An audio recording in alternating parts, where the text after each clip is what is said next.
The waitress, her heart pounding a frantic rhythm against her ribs, discreetly slipped the CEO a note. Music, scrawled on it, were urgent words. Don't drink it. Leave now. As he reached for the champagne, she saw her chance and quickly acted. He turned to her, surprised, his grasp tightening around her hand as he commanded.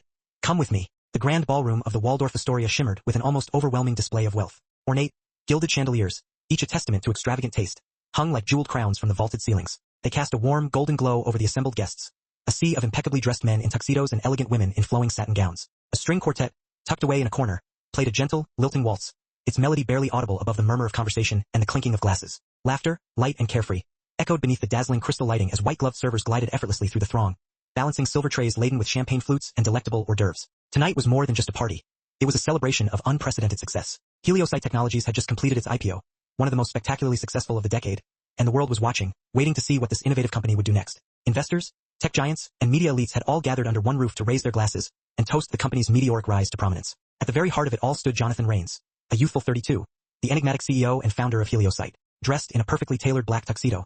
He looked every bit the confident, composed, and magnetic leader. He commanded attention without seeming to try, a natural aura of charisma surrounding him. Yet, behind the polished surface and the carefully crafted image, his eyes betrayed a different story.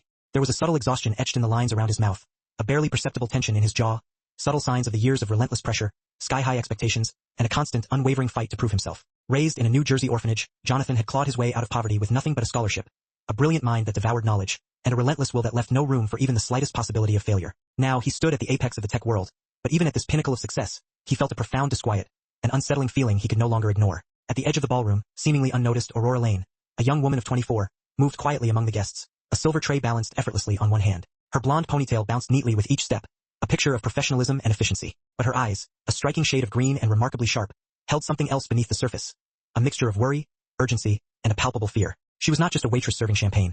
She was working nights at the Waldorf to support her 6-year-old sister, Maya, who waited patiently in the staff room just down the hallway, swinging her small feet from a bench, dressed in her favorite pink dress. Aurora had promised Maya that she would be back in time to walk her home after the event. But everything had changed in a matter of moments. Moments earlier, while retrieving fresh towels, she had inadvertently overheard a hushed conversation in the staff corridor, a conversation not meant for her ears. Men talking in urgent tones about a carefully orchestrated plan, a name Jonathan Rains, and a drink. Aurora's hands trembled almost imperceptibly, but she fought to maintain her composure. She couldn't afford to hesitate. She had to act, and she had to act now. She moved swiftly through the crowd, weaving past guests, her heart pounding in her chest like a drum.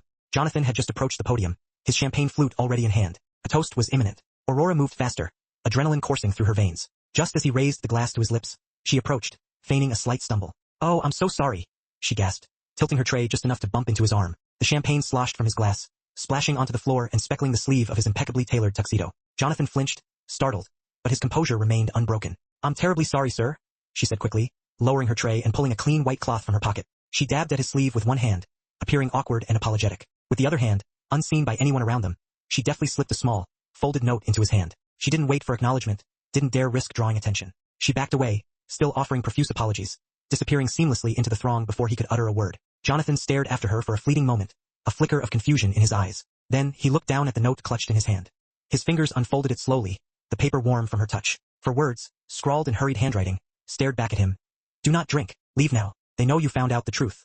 The words hit him with the force of a physical blow, far more impactful than the spilled champagne. His breath caught in his throat. He looked up at the room, at the faces that had only moments before been filled with laughter, smiles, and congratulatory words. But now, something had irrevocably shifted in his perception. The glances felt longer, more calculating. The smiles sharper, tinged with something he couldn't quite decipher. The very air in the room seemed to thicken, becoming heavy and oppressive. People were watching him, but not with admiration or respect. It felt colder, more calculated, more predatory. The ballroom was no longer a place of celebration.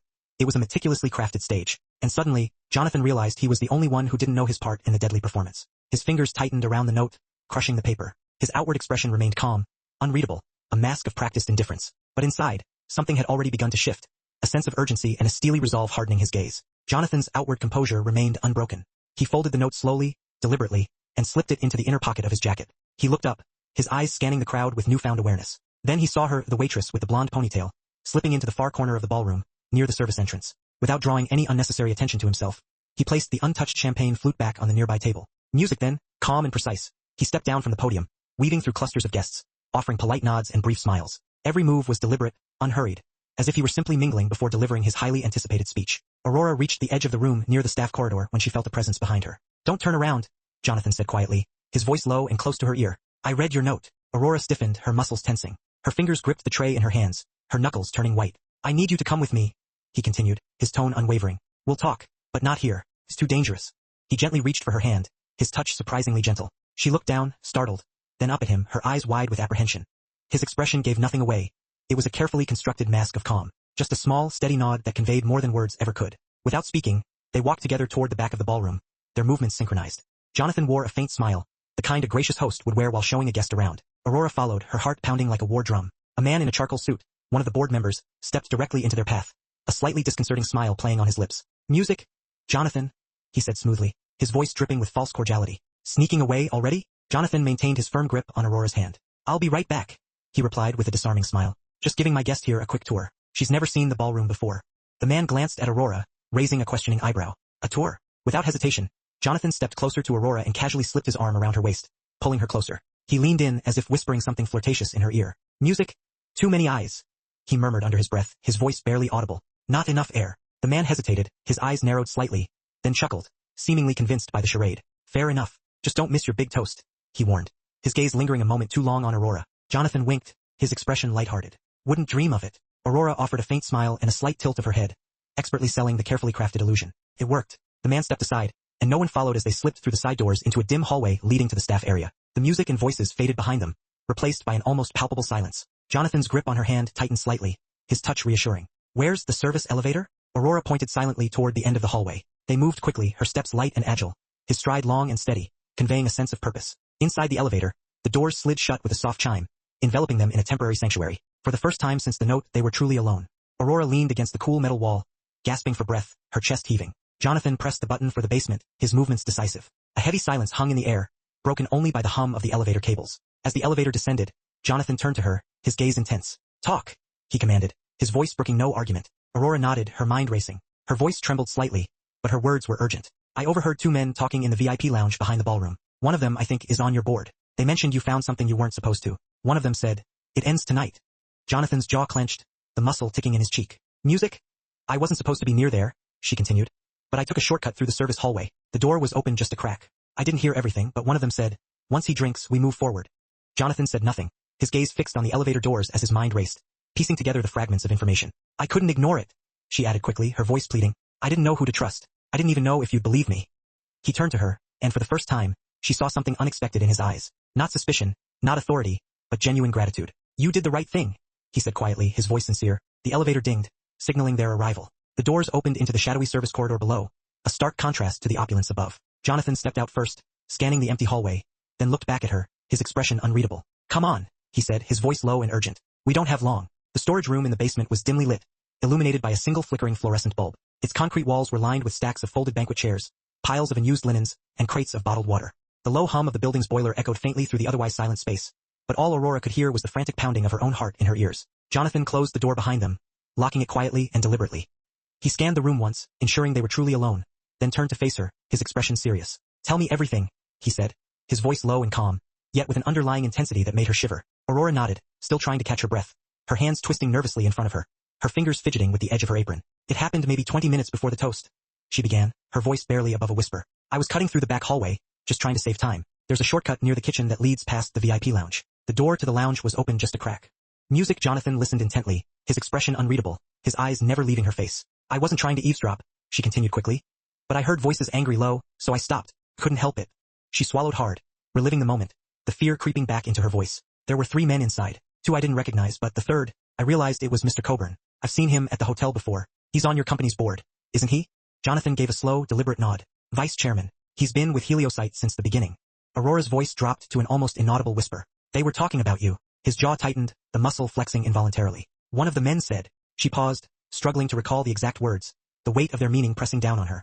He said he thinks he can hide the internal report at home. It all ends tonight. That champagne will be his last. Music. Jonathan didn't react outwardly, but his gaze sharpened, focusing on her with laser-like intensity. Then the other one said something like, we'll sign the new contracts the moment he's gone. If we don't move now, everything he uncovered will destroy us. Aurora shook her head, the memory still vivid in her mind. I didn't understand what they meant at first, but it was clear they were planning to get rid of you tonight. A heavy silence settled over the room, broken only by the faint hum of the building's machinery. Jonathan turned away, bracing his hands on the edge of a storage shelf, his shoulders slumped slightly. He exhaled slowly, a long, drawn-out breath that seemed to release some of the tension that had been building inside him. I knew something was wrong, he said quietly, his voice barely audible. I just didn't realize how far they'd go. He straightened his shoulders and looked at her, his voice now steady and resolute. About a week ago, I was reviewing a quarterly audit when I noticed some inconsistencies in one of our subsidiary accounts, specifically a charity branch we set up 3 years ago. He began to pace slowly, as if organizing his thoughts aloud, trying to make sense of the situation. On the surface, everything checked out, but the deeper I looked, the worse it got. Fake vendors, inflated expenses, money meant for outreach programs and medical grants being siphoned off into private accounts. Aurora's eyes widened in disbelief. By Mr. Coburn? I don't have definitive proof yet, Jonathan replied, his voice grim. But I traced enough of the paper trail to know this wasn't just negligence. It was deliberate. It was a meticulously planned scheme to embezzle millions of dollars. He paused, then added, I was planning to take it to the board next week. I thought I had time to build an airtight case. Aurora stepped closer, her voice shaking slightly, the fear evident in her eyes. But someone found out. Jonathan gave a slow, grim nod. 3 days ago, I got an anonymous message. Just one sentence. Drop it or you'll regret it. I thought it was just a threat. Empty words. I've had worse thrown at me over the years. He looked down at the floor, his voice softening, tinged with regret. I underestimated how much was at stake and how far they'd go to protect it. Aurora's hands were still trembling uncontrollably. If I hadn't overheard them. You did, Jonathan interrupted gently, his eyes meeting hers. You acted. You warned me. That alone might have saved my life tonight. Their eyes met, a silent connection forming between them. For a moment, they stood in silence, the weight of what had almost happened pressing in on them from all sides. Somewhere above them, the sound of music still echoed faintly from the ballroom, a surreal reminder of the celebration that was still unfolding. But down here in this hidden corner of the hotel, the air was colder, the stakes infinitely higher. We cannot go back up there, Aurora whispered, her voice filled with fear. No, Jonathan agreed, his voice resolute. But we're not going to run either.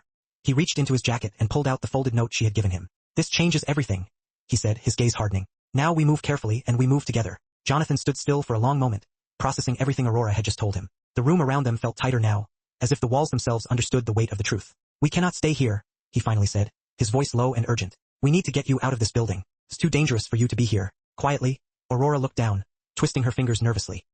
I can't leave yet, she stammered, her voice barely audible. My sister Maya, she's waiting for me at the back entrance. I told her I'd be done by 10 o'clock. Jonathan's expression softened, the hard lines around his mouth relaxing slightly. She's here in the hotel? Aurora nodded, her eyes filled with worry. She always comes with me when I work night shifts. I don't have anyone else to watch her. I can't just leave her alone. He looked toward the door, his mind clearly racing, his voice now calm but decisive. Then we go get her. Now. He led Aurora through a series of narrow service corridors, bypassing the main elevator shafts and security stations, using his knowledge of the hotel's layout to avoid detection. Every corner they turned felt like a new risk, every echo behind them a possible sign of danger. But Jonathan remained composed, his quiet strength grounding Aurora, even as her heart raced with fear. At the end of one hallway, they reached the emergency stairwell. Jonathan pushed open the heavy steel door and motioned for her to go first, his eyes constantly scanning their surroundings. Music, the stairwell was dim and industrial, smelling faintly of dust and old concrete. They descended in silence, their footsteps soft and urgent on the metal stairs. Music at the bottom. He led her through an employee-only exit that opened into the narrow alley behind the hotel. The air outside was sharp and cold, a stark contrast to the warmth of the ballroom, and Aurora's breath rose in small clouds. There, she whispered, pointing to the far end of the alley. Music, a small figure sat on a bench tucked into the shadows, her legs swinging back and forth, wearing a bright pink dress that stood out like a petal in the darkness. Music, Maya, Aurora called gently, breaking into a light jog toward her. The little girl looked up, her face breaking into a wide, radiant beam, and ran toward her sister, arms outstretched. I was starting to get cold, she said, her voice light and innocent, her eyes sparkling with happiness. Jonathan followed behind, silent, watching them with a mixture of relief and concern. Aurora bent down and hugged her sister tightly, burying her face in her soft hair. When she looked up, Jonathan was already removing his tuxedo jacket, his movements swift and decisive. Without a word, he knelt in front of Maya, draped the jacket around her small shoulders, and gently pulled it snug, his touch surprisingly tender. Music, sorry we're late, he said, his voice soft and warm, a genuine smile gracing his lips. But your sister just did something very brave. Maya looked up at him with wide, innocent eyes, her expression curious. Is she in trouble? No, he smiled reassuringly. She helped someone. She helped me. She's a very special girl. Maya blinked, then nodded solemnly, as if she somehow understood more than her ears allowed. She reached out and took Jonathan's hand, her small fingers wrapping trustingly around his. Music. Aurora stood motionless for a moment, overwhelmed by a wave of emotions. The cold night, the fear, the uncertainty. All of it had weighed down on her shoulders for so long, crushing her spirit. And yet, here was this man, powerful, composed, and now crouched beside her sister, treating them like they mattered, like they were worthy of his time and attention. No one had ever done that before. Jonathan stood gently, lifting Maya into his arms, her small body light against his. We're not going home just yet, he said, looking at Aurora, his eyes filled with determination. But you're both safe now. I promise you that. She nodded, unable to speak, her throat thick with emotion. Jonathan reached into his pocket and pulled out his phone. He stepped a few feet away, dialing quickly, his movements efficient. Mark, it's me, he said, his tone quiet but firm. I need you right now. No questions. He paused, listening intently. Back alley entrance of the Waldorf. He paused again, listening. Yes, and bring your bag. We may not have much time. He hung up and turned back to them, his expression serious. A friend of mine is on his way, someone I trust with my life. He used to be NYPD best damn cop I ever knew. Left the force a few years ago, got tired of the red tape. He's a private investigator now. Smart, careful. Name's Mark Dalton. Aurora nodded slowly, her gaze unwavering. And you trust him? With my life? Jonathan said without hesitation, his voice unwavering. She looked at him, really looked at him. For the first time her eyes met his without fear, without distance. Something unspoken passed between them. A silent acknowledgement of the danger they faced. A shared understanding of the trust that bound them together. Something simple and human. Trust. Music. And maybe, just maybe, the beginning of something even more. The black SUV rolled quietly through the Manhattan streets, leaving behind the glittering lights of the Waldorf Astoria music, and venturing into the quieter, less ostentatious neighborhoods. Aurora sat in the back seat with Maya curled up against her, already dozing off beneath the warmth of Jonathan's music jacket. Jonathan sat beside them, silent, his thoughts clearly elsewhere, his brow furrowed in concentration. They arrived 20 minutes later at a modest brownstone nestled between two towering glass buildings. It was the kind of place that went unnoticed, a building with charm but no extravagance, a refuge from the chaotic energy of the city. Music. Jonathan led them up a narrow staircase, his movements quick and purposeful, and unlocked the door to a second-floor apartment. Here, he said softly, his voice reassuring. You'll be safe here, I promise you. Aurora stepped inside and paused, her eyes taking in the surroundings. She had imagined glass walls, high-tech security panels, music, maybe even a private elevator. But instead, the space was surprisingly simple, warm, and inviting. Gleaming hardwood floors, shelves filled with well-worn books and framed photographs, a comfortable-looking leather couch, and soft, muted lighting. It felt lived in, not staged, a testament to a life lived with purpose and meaning. She looked at him with new eyes, her perception of him shifting. This doesn't look like a billionaire's place, she murmured, her voice filled with surprise. Jonathan gave a faint, almost self-deprecating smile. That's because it isn't. It's mine. It's home. He gestured toward the hallway, his movements casual. The guest room is down there. You can put Maya to bed if you'd like. Aurora nodded, her expression grateful, and carefully carried her sleeping sister down the hall, her heart filled with a mixture of relief and trepidation. Jonathan waited until the door closed behind her before moving to a cabinet near his desk. He reached behind a row of books, his fingers searching for something hidden, and pressed a small latch. A panel slid open, revealing a small wall safe, concealed from view. He dialed in the combination, paused for a second, his jaw clenched in concentration, then opened it. Inside was a stack of folders, neatly labeled, along with a flash drive and a leather-bound notebook, all meticulously organized. He pulled out the top folder and placed it on the desk, his movements deliberate. Aurora returned a few minutes later, looking quieter, more composed, her eyes still reflecting the fear she had experienced. She watched as Jonathan sat down and opened the folder, spreading out several pages, his expression grim. These, he said, tapping the papers with his finger, are copies of internal audit reports from our subsidiary offices. One in particular, a charitable foundation we launched 3 years ago, raised too many red flags. It just didn't add up. He slid one sheet toward her, inviting her to examine it. Aurora leaned over, scanning the page, her brow furrowed in confusion. There's a pattern, he continued, his voice low and controlled. Payments to shell companies, vendors who don't exist. Funds earmarked for cancer research being redirected to operating expenses that can't be accounted for. Over $5 million is gone, vanished without a trace. Aurora's brows furrowed, her eyes wide with shock. Who signed off on these? Jonathan hesitated, his gaze unwavering. Coburn and 2 others who likely never questioned the numbers. The reports were doctored, subtle, but the discrepancies are there if you know where to look.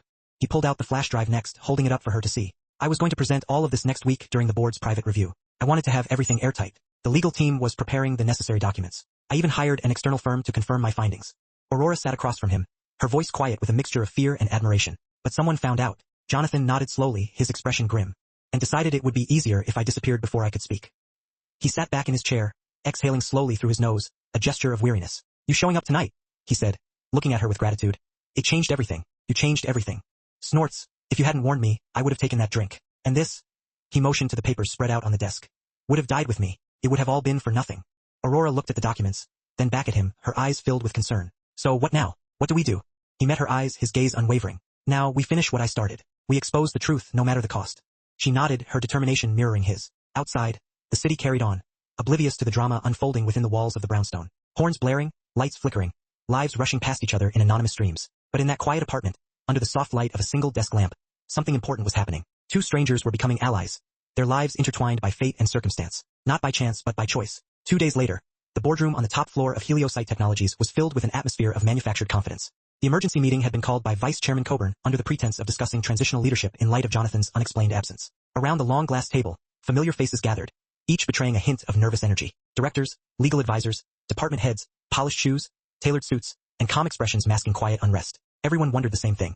Had Jonathan Raines really disappeared, or was he planning something, waiting for the opportune moment to strike? Coburn called the meeting to order, tapping his manicured fingers impatiently on the glossy surface of the table. As you all know, Mr. Raines has taken an indefinite leave of absence, he announced, his voice smooth and practiced. We need to move forward with the business of the company and decide on interim leadership pending the finalization of new contracts. Let's begin. At the far end of the room, a young woman entered, dressed in a catering uniform and carrying a tray of coffee cups and a steaming carafe. Coffee, gentlemen? Music, she asked politely, her voice soft and unassuming. No one gave her more than a cursory glance, dismissing her as just another member of the catering staff. Aurora, hidden beneath the nondescript uniform, moved with practiced grace, setting cups at each seat. Her blonde hair was tucked neatly into a black cap, her eyes cast downward, avoiding direct eye contact, but she heard everything, every word that was spoken. Beneath her tray was a small, high-powered transmitter, carefully concealed, and inside the air vent across the room, Mark Dalton's hidden recorder picked up every nuance of the conversation. 2 blocks away, inside a nondescript surveillance van, Mark sat with headphones on, monitoring the audio feed, his expression intense. Next to him, Jonathan leaned forward, his eyes locked on the screen, his muscles tense with anticipation. Then it happened. Harlan Dent, a senior legal advisor in his 50s, shifted in his seat and muttered under his breath, his voice barely audible, unaware that the hidden microphone had picked up his incriminating words. Even if he has the originals, it's too late. He's probably on a private jet to some remote island or buried somewhere deep in the woods. Someone let out a low, nervous chuckle. Another board member added, if he's smart, he'll stay gone. We've already locked in the votes. The contracts are as good as signed. Coburn didn't respond verbally, but the hint of a self-satisfied smirk curled at the corner of his mouth, betraying his arrogance. In the van, Mark pressed a small button on the transmitter, sending a silent, prearranged signal. Inside the boardroom, Aurora took a slow, deliberate step back, positioning herself near the door. Then, the doors opened with a dramatic flourish, drawing all eyes to the entrance. Jonathan Raines stepped inside, calm, composed, and undeniably alive. Music, the room froze. The carefully constructed atmosphere of calm shattered into a million pieces. The air turned to ice, the temperature plummeting several degrees in an instant. Coburn stood halfway from his chair, his face paling visibly, his carefully crafted facade crumbling before his eyes. Jonathan, we weren't expecting. I'm sure you weren't, Jonathan said coolly, his voice laced with sarcasm, as he strode purposefully to the head of the table, his gaze unwavering. Music, he wore a charcoal gray suit, no tie, his sleeves casually rolled up to his elbows, projecting an image of quiet power. He looked every bit the man who had built the company from the ground up with his own 2 hands, the visionary who had taken on the world and won. Music. He paused at the end of the table, his eyes scanning the room, taking in the stunned expressions of the assembled board members. Please, he said, his voice laced with steel. Don't get up on my account. I wouldn't want to disrupt your meeting. No one moved, paralyzed by a mixture of shock and fear. I heard there were concerns about my absence, he continued, his voice smooth and controlled. Understandable. I needed some time to think, to reflect, to collect a few facts that had come to my attention. He set his briefcase on the table with a resounding thud, opened it with a practiced hand, and slid a thick folder across the glass, its contents unknown to those around the table. You know, he said, his eyes locking directly with Coburn's, his gaze unwavering. It's bold, deciding the future of a company based on the assumption that its founder is either dead or too afraid to return. I must admit, I'm almost impressed by your audacity. Coburn tried to speak, his voice faltering, but Jonathan raised a hand, silencing him. No explanations, Coburn. I've already heard enough. More than enough. He addressed the full board now, his voice calm, but firm, his words carrying the weight of authority. This folder contains irrefutable evidence. Financial records, email threads, shell account details, and names. Copies have already been sent to federal investigators, our independent legal counsel, and, if needed, the press. Music, a ripple of alarm moved through the room, spreading like wildfire. Jonathan leaned forward, placing both hands on the table, his gaze intense, his voice dropping to a near whisper. Music. And in case anyone still thinks this is a bluff, I've sent encrypted copies of everything to 3 independent legal firms with impeccable reputations and a proven track record. If anything happens to me, this information goes public. The truth will be revealed, and no one will be able to stop it. He straightened slowly, his movements deliberate, and turned to Coburn, his voice low but crystal clear. I wanted to believe this company could fix itself from within. I wanted to believe in the people I surrounded myself with. I gave people chances, extended the benefit of the doubt. I believed in discretion and loyalty. He paused, his eyes filled with disappointment, then delivered the final blow, his voice ringing with conviction. But the truth didn't die. I didn't die, and neither did the evidence. The charade is over. Silence descended upon the room, heavy and suffocating. The room, once so certain and confident, was now undone. The balance of power irrevocably shifted. Clear's throat. The balance of power had irrevocably shifted. 3 days later, the Heliosite headquarters press conference was packed to the gills. A phalanx of cameras lined the back wall, their lenses glinting like hungry eyes. Intense studio lights blazed from every conceivable angle, bathing the room in an almost theatrical glow, and the air crackled with anticipation. A tangible buzz that vibrated through the floor. Reporters, eager shareholders, and anxious staff members crammed into the space, some clutching notepads, others nervously adjusting their ties, all desperate for answers and a glimpse into the future. Jonathan Raines, the man at the center of the storm, stood at the front, a picture of carefully cultivated composure. He was dressed in a flawlessly tailored navy blue suit, but notably wore no tie, a subtle signal of a shift in formality. To his left stood the company's legal counsel, a silent sentinel of corporate responsibility. To his right, a large screen displayed the gleaming Heliosite logo, and beneath it, in stark white letters against a deep blue background, one bold word: transparency. He moved deliberately to the podium, his gaze sweeping across the assembled crowd, taking in every face, every expression. Thank you all for being here today, he began, his voice resonating with a newfound sincerity. I speak to you not just as your CEO, but as someone who came perilously close to losing everything because I stubbornly refused to look the other way. He allowed the silence to hang in the air, a pregnant pause that amplified the tension, before continuing with measured gravity. In recent weeks, I uncovered serious, deeply disturbing misconduct within one of our charitable arms. A foundation, established with the noble intent of funding crucial medical outreach programs, had instead been systematically used to divert millions of dollars into private accounts. A betrayal signed off on by certain members of our own board. A low murmur rippled through the crowd, a wave of shock and disbelief washing over the room. Heads turned, whispers erupted, and the atmosphere thickened with suspicion. Using meticulous documentation and with the unwavering support of independent outside investigators, I've turned over all the evidence, every last shred, to the federal authorities. Arrests have already been made. Heliosite is, and will continue to be, cooperating fully with the investigation. Phones buzzed incessantly, a chorus of digital notifications as reporters furiously typed out the breaking news, their fingers flying across keyboards. But Jonathan maintained his steady gaze, his focus unwavering. This moment isn't just about the exposure of corruption, as abhorrent as that is, he declared, his voice gaining strength. It's about the essence of courage, about actively choosing truth when silence feels infinitely safer, when the personal cost seems too high. He paused, letting his words sink in, then gestured towards the edge of the stage. None of this would have been possible, I repeat, none of it, without one extraordinary person, someone who saw something fundamentally wrong and, despite immense personal risk, courageously chose to act. All heads swiveled as Aurora Lane, the unassuming heroine of this unfolding drama, walked onto the stage. She wore a simple, elegant navy dress, its lines clean and understated. Her blonde hair fell in soft, natural waves around her shoulders, framing a face that radiated quiet strength and intelligence. Her posture was composed, betraying a hint of nervousness, but she held her chin high, her eyes shining with an inner resolve. The event host, a seasoned professional, stepped forward to take the microphone, a genuine smile spreading across his face. Ladies and gentlemen, please welcome Aurora Lane, a part-time waitress who refused to stay silent in the face of injustice. In doing so, she saved not only the life of our CEO, but quite possibly the future of this company. The room exploded in thunderous applause, a wave of gratitude and admiration washing over Aurora. She hesitated for a moment, caught off guard by the overwhelming response. Then Jonathan reached out and offered his hand. She took it, her fingers interlacing with his. As they stood together, bathed in the warm glow of the lights, the applause grew even louder, resonating with genuine appreciation. There was no pretense of hierarchy between them now, just mutual respect and a shared understanding of the heavy burden they both carried. Then Jonathan stepped forward again, a new glint in his eye. From the front row, he reached down and gently lifted a small figure onto the stage. It was Maya, in her ever-present pink dress, clutching her well-loved, slightly threadbare, stuffed bear. The room fell silent once more, the collective attention now focused on the child. Maya blinked under the bright lights, her wide eyes filled with innocent curiosity as she looked up at Jonathan. He knelt beside her, bringing the microphone down to her level. If we truly want to raise children who are brave, honest, and inherently kind, he said, his voice softening, then we, as adults, have to actively show them what that looks like. We have to be the example. He looked towards Aurora, a silent acknowledgement of her bravery, then back at the crowd.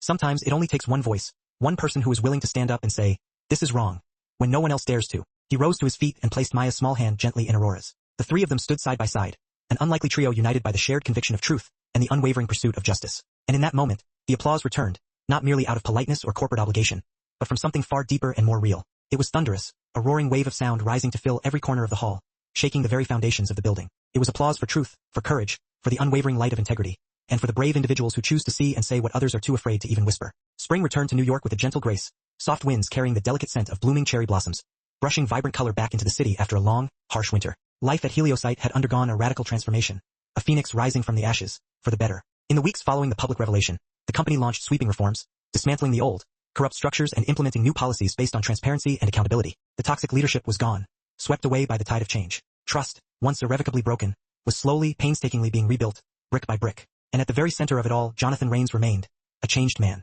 Still CEO, but now a different kind of leader, one forged in the crucible of crisis. He no longer led from behind impenetrable glass walls, shielded from the realities of the workforce. He walked the halls, engaging with employees at every level. He listened intently, absorbing their concerns and ideas. He shook hands with interns and janitors with the same respect and genuine interest he showed board members.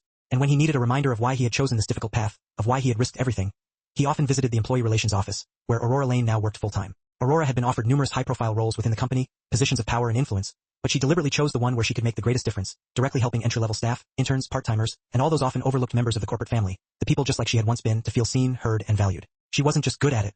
She was extraordinary. Her innate ability to connect with others on a deeply human level, to sense when someone was struggling or afraid to speak up, made her utterly indispensable. Jonathan once told a colleague with a genuine smile, she has an empathy radar, something you simply can't teach or program. It's a rare and precious gift. Meanwhile, Maya thrived. With a full scholarship funded through Heliosite's newly established outreach program, she was attending a prestigious prep school uptown, excelling in her studies and making new friends, still sporting her favorite pink dress whenever possible. She carried a sticker-covered backpack brimming with books and filled her notebooks with fantastical stories, tales of quiet heroes who used their voices as their weapons, not swords. Inspired by all that had transpired, the profound impact of one courageous act, Jonathan took another bold step. He launched a non-profit organization dedicated to protecting and empowering whistleblowers, those brave individuals who risk everything, their careers, their reputations, even their personal safety, to speak truth to power. He called it the Echo Project, a name that resonated with the ripple effect of truth, and he asked Aurora to be his co-founder. At first, she hesitated, overwhelmed by the magnitude of the undertaking. I'm not a leader, she protested, her voice tinged with doubt, but Jonathan smiled, his eyes filled with unwavering belief in her. Aurora, he said gently, you already are. He remained on the board as a senior advisor, lending his experience and resources, while Aurora took the reins, helping to shape the mission and guiding the organization's growth. Together, they built a robust network providing whistleblowers with vital legal assistance, educational resources, and most importantly, a safe and supportive place to be heard, understood, and validated. Aurora also discovered a newfound voice through writing. One quiet night, with Maya peacefully asleep beside her, she sat down at her laptop and began typing, the words flowing effortlessly from her heart. From the spilled champagne on the gala floor to the whispered warning in the dark parking garage, from fear to the transformative power of truth, she titled the post, simply, "The Note That Changed Everything." It went viral within days, shared across countless social media platforms, its message resonating with people around the world. People from every walk of life shared their own personal stories in the comments section, creating a global tapestry of voices. Stories of courage, regret, and ultimately, hope. Stories from those who had spoken up and those who desperately wished they had. Aurora hadn't expected such a powerful response, the overwhelming outpouring of support. But Jonathan wasn't surprised in the slightest. Truth, he told her, with a knowing glint in his eye, has a remarkable way of echoing, resonating across time and space, inspiring others to find their own voices. One golden afternoon, as spring gracefully transitioned into summer, the air filled with the promise of long, sunny days, the three of them sat together on a park bench beneath the wide, sheltering shade of a mature maple tree. Maya sat nestled between them, contentedly licking a strawberry ice cream cone, her legs swinging in rhythm with the gentle breeze. Aurora wore a light blue dress, the color of a summer sky, and her blonde hair hung loose, catching the sunlight like shimmering strands of gold. Jonathan leaned back, hands folded comfortably behind his head, watching the world go by, a peaceful smile playing on his lips. There was no sense of urgency, no frantic rush to accomplish something. There was simply stillness, a quiet contentment in being present in the moment, surrounded by those he loved. Then Maya looked up, her face smeared with pink ice cream, and asked, with the innocent curiosity only a child can possess, "Do you think everyone will be brave someday?" Jonathan turned to her, his gaze softening, then glanced at Aurora, acknowledging the quiet heroism that radiated from her. The corners of his mouth lifted in a warm, reassuring smile. "I think one brave voice," he said, his voice filled with hope, "can inspire a multitude of others to find their own." And as the sun dipped low on the horizon, casting a warm, amber light across the lush green grass, his voice echoed softly, closing the chapter of this remarkable story with words now etched into hearts everywhere. "They told me to stay silent, but a girl with blonde hair, with nothing but a small piece of paper, reminded me that truth deserves a voice. Thank you for watching this soul-stirring story. If this narrative resonated with you, if it reminded you that courage doesn't always manifest as a thunderous roar, but sometimes whispers through a folded note, a quiet warning, or a hand held tight in the darkness, then please don't forget to show your support. Tap the hype button to help us continue sharing powerful, heartfelt stories like this one. Subscribe to Soul-Stirring Stories and turn on notifications so you never miss the next tale that just might heal, inspire, or profoundly change your heart. From all of us here, thank you for believing in the enduring power of truth, kindness, and the indomitable human spirit. Until next time, stay kind, stay brave.